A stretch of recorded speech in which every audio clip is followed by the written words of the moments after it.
Un año y 3 meses en una iglesia de sana doctrina, pero no crece. La congregación, somos 6 miembros en total y llegan y se van y nadie permanece. ¿Qué cree que puede pasar? Que no les gusta la palabra. No les gusta la palabra en primer lugar. 6 miembros, pero la pregunta, pastor, también ahí hay otro asunto, pastor, que yo creo que lo que Dios, al que Dios llama, yo creo que Dios lo respalda. Yo no me va a malinterpretar, pero una congregación de 6 miembros en 3 años, ¿le podemos llamar congregación? ¿En 3 años? Es que lo que pasa, pastor, es que no podemos, yo considero que no podemos dar una respuesta segura sobre el problema, porque para eso tendríamos que conocer a la persona, cosas, pero por eso le digo. Pero, entonces yo voy a explicar, sí. Yo le voy a decir lo siguiente. Sí, le voy a hacer una pregunta para que luego usted continúe respondiendo. ¿Cuántas iglesias el Señor lo ha usado para levantar en su transcurso de ministerio, aparte de misión evangelística en Houston? No, estoy en Houston. ¿Ha levantado algo otra, pastor? Estoy en Houston. ¿Es la única? ¿Esa es la única? Así es. Sí. Ok. En mi caso, son muchas.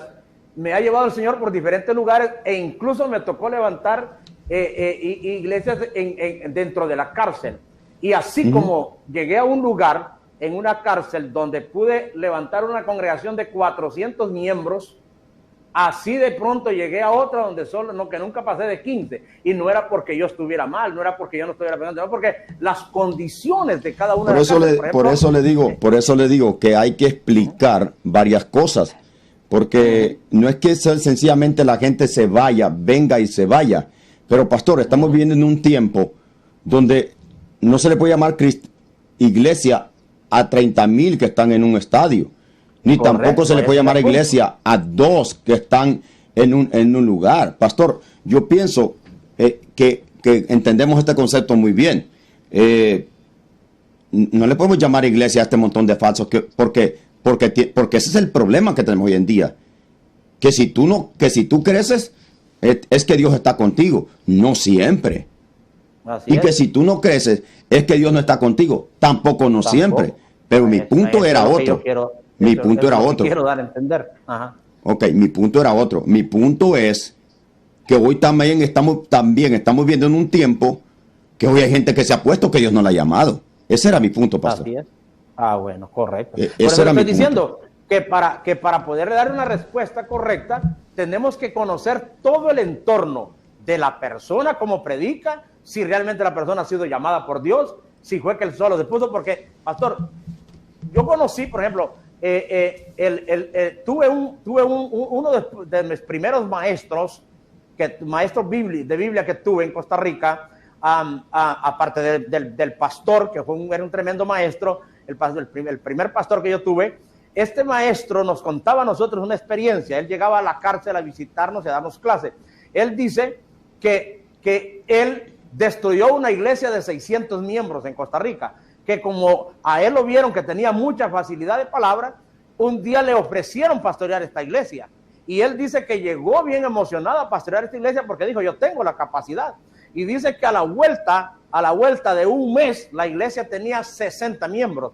De 600 tenía 60. Hasta que llegó, dice, un hombre de Dios y le dijo que el problema era que él estaba en un ministerio que Dios no lo había llamado. Él no lo llamó nunca a ser pastor, sino a ser maestro. Entonces, hay quien que de pronto cree que porque conoce Biblia, que puede pastorear. No hoy el evangelista ya se llama pastor. Y antes dijo que era evangelista. Ahora el pastor es evangelista. Oiga, debemos de estar 100% seguros a qué Dios nos ha llamado. Cada uno de nosotros sabemos a qué Dios nos ha llamado. Yo no puedo andar inventando que soy doctor cuando soy albañil. Sí. Donde alguien, pastor, es el problema, donde alguien puede estar ejerciendo un ministerio al que Dios no le ha llamado. Porque también conozco este caso de personas que nunca crecen, que no pasan de los mismos. ¿Por qué? Porque las personas llegan y les gusta cómo predica. ¿Por qué? Porque tiene juego para predicar, porque le gusta, motiva a la gente, se le ve ánimo, pero está predicando como evangelista y no va a sostener una iglesia por años como evangelista. Él necesita, esas personas lo que necesitan es tener un pastor ellos mismos, pero ellos creen que porque son predicadores, que entonces porque ganan almas, porque es posible que las personas que lleguen se conviertan, acepten a Cristo, pero ya como pastor no lo vean bien. Entonces se ven desde esa. Yo tuve esa experiencia en una iglesia aquí en Honduras, donde una vez está una hermana, una sierva de Dios, tremenda mujer de Dios, con un gran testimonio, rescatada, pastor, de las calles de ahí de Puerto Cortés, de los prostíbulos. Ella tenía un prostíbulo antes, practicaba brujería y un montón de cosas, de cuestión de drogas y todo. De ahí el Señor la rescató. Y esta mujer se convirtió en una servidora del Señor, ganando almas. Pero cuando yo la conocí a ella como pastora de una congregación, ella me decía, ¿por qué la iglesia, por qué la gente no permanece? Me decía. Entonces yo le dije, porque usted no es pastora, usted es una mujer con ministerio evangelístico para ganar almas, Señor, pero traerlas ese problema es grande hoy en día. Yo se lo digo 100% y lo estoy hablando en público y lo he dicho en varias predicaciones que ya son cienes.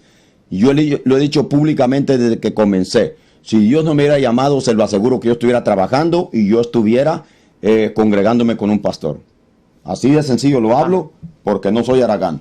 Tengo manos para trabajar, pero esto no es para cualquiera. No estoy diciendo que Dios hace excepción de personas, pero ser pastor, hay que tener cuidado con eso. Yo no estoy aquí porque alguien me puso, sino porque Dios me llamó. Y la evidencia de que Dios me llamó es la predicación, mi vida y el mensaje que predico. ¿Sí? ¿Por qué? Porque ahora le llaman crecimiento a un bulto de personas. Ahora, o sea que el falso es el siervo de Dios entonces, solo porque ha crecido como espuma y la doctrina que tiene es chueca. Escúchenme, la característica del crecimiento no son tanto la cantidad de personas, sino la palabra que se predica y quién la predica. Escúchenme, la palabra que se predica y quién la predica. Les voy a comprobar para cerrar esta pregunta rápidamente. Cuando Jesucristo, Juan 6:66, cuando Jesucristo le dice a aquella multitud comilona que lo andaba siguiendo, ustedes no me siguen por las señales, sino por la comida. Les dice así, escuchen esto. Si quieren venir en pos de mí, niéguense a sí mismo, tomen su cruz cada día y síganme. La multitud se fue. Luego Jesús le dijo a sus 12, ¿se quieren ir ustedes? Y le dice Pedro. Entonces, le dice, dijo Jesús a los 12, Juan 6:66, oiga, ¿se quieren ir ustedes también? ¿Queréis acaso iros vosotros también? Le respondió Simón Pedro, Señor, ¿a quién iremos? Escúchenme, escúchenme, aquí están las dos. Escuchen, si quieren anotar cuál es la característica de un verdadero siervo de Dios, estas son, oiga, tú, refiriéndose a Jesús, en su persona, en su estilo de vida, como quien era el Mesías, tú tienes, lo segundo, doctrina, palabras de vida eterna. Esta es la característica de un hombre, de un siervo de Dios. ¿Quién es él? Usted tiene que conocer quién es. Segundo, la palabra que predica. Porque si usted conoce quién es él es el resultado de lo que predica la persona.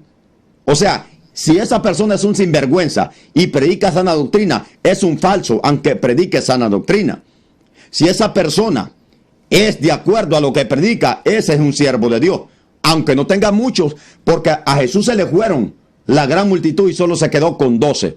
Y Jesús le dice, si quieren ir ustedes, dice Pedro, no, solo tú y tus palabras son las que son vida eterna. Así que esa es la característica de un siervo de Dios. Si el Señor decide darle 5,000 personas, gloria a Dios. Si el Señor decide darle 50, gloria a Dios. Ahí está la parábola de los talentos. A uno le dio 2, a otro le dio 2 talentos y al otro le dio 5. Cada quien multiplicó de acuerdo a su capacidad y de acuerdo como Dios le repartió. Así dice la Biblia.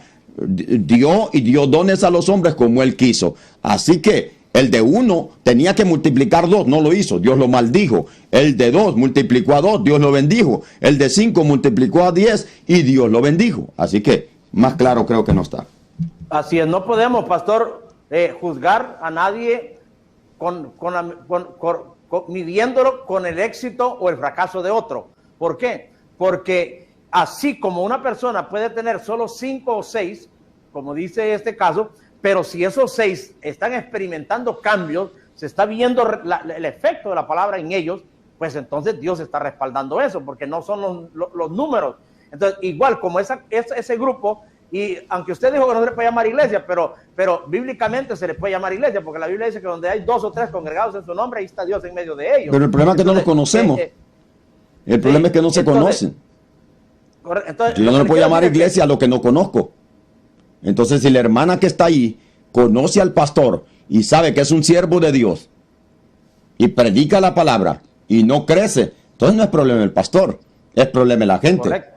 Ahora, si la hermana no conoce al pastor, fuera necesario que buscara conocer quién es el pastor y preguntar por qué no crece. Y además de eso, que analice el tipo de palabra que tiene, porque resulta que, como dije, el hecho que tenga poco no significa que no es de Dios, igual que el hecho que alguien tenga mucho no significa que todos los que tienen bastante también es que son falsos. También alguien puede tener una mega iglesia y es de Dios. ¿Por qué? Porque hay que considerar la palabra que está predicando. Si está predicando la verdad y aún así ha crecido con gente, es porque a ese le dieron más talentos que al otro, tal vez solo le dieron para poder pastorear 5, 6 o 10 y no tiene más capacidad. Y yo siento que cuando ya hay mucha gente, y a veces uno siente que se vuelve loco, que ya no da abasto para todos. Entonces, cada quien tiene capacidades diferentes. Además de esto, pastor, cuando los discípulos, cuando dice, usted leyó en el verso 60, dice que lo primero que dijeron fue, al oír estas palabras, muchos de sus discípulos dijeron, dura es esta palabra, ¿quién la puede oír? Entonces, a veces puede ser reacción de la gente que no quiere escuchar una palabra fuerte, una palabra de acuerdo al evangelio actual, porque dicen, no, en la otra iglesia predican más suave, en la otra iglesia predican más, lo entienden más a uno, y por eso es que se van. Entonces ya no es problema del predicador, sino problema de la gente. Por eso es que Jesús les dijo a ellos, si ustedes también se quieren ir. Entonces, vemos nosotros que Jesús allí, andando con una gran multitud, terminó con muy pocos. Ahora, ¿quién fue la culpa? ¿Fue de Jesús? No, sino de la gente que no quiso un mensaje así de fuerte. Luego vemos, por ejemplo, tiene también que ver con la cuestión territorial. Vemos cuando Jesús llega a Nazaret, dice que en Nazaret ni siquiera pudo hacer milagros, sino apenas unos pocos, porque no creían en él. Entonces él dijo, no hay profeta sin honra, sino en su propia tierra. Entonces, lo que estoy diciendo es que hay muchos factores que tenemos que analizar. Así es. Pastor, yo creo que le debemos aconsejar a la hermana que hable con el pastor. Si ella ya tiene 1 año, 3 meses, tiene que ya conocer al pastor. Y entonces ella tiene que saber la respuesta. Si ella sabe que el pastor es un siervo de Dios, lo que le recomendamos es que siga orando y evangelizando, apoyando al pastor. Ahora sí, se sabe quién es el pastor. Porque también, pastor, como decimos, puede ser culpa del predicador, que a veces no tiene sabiduría, que a veces con el pretexto de que predica fuerte, que predica sana doctrina, lo que está es corriendo a la gente, ofendiendo a la gente, maltratando a la gente. O Dios no lo ha llamado. Cualquiera de todas esas cosas que dijimos, pastor. Hay muchas cosas, muchas razones.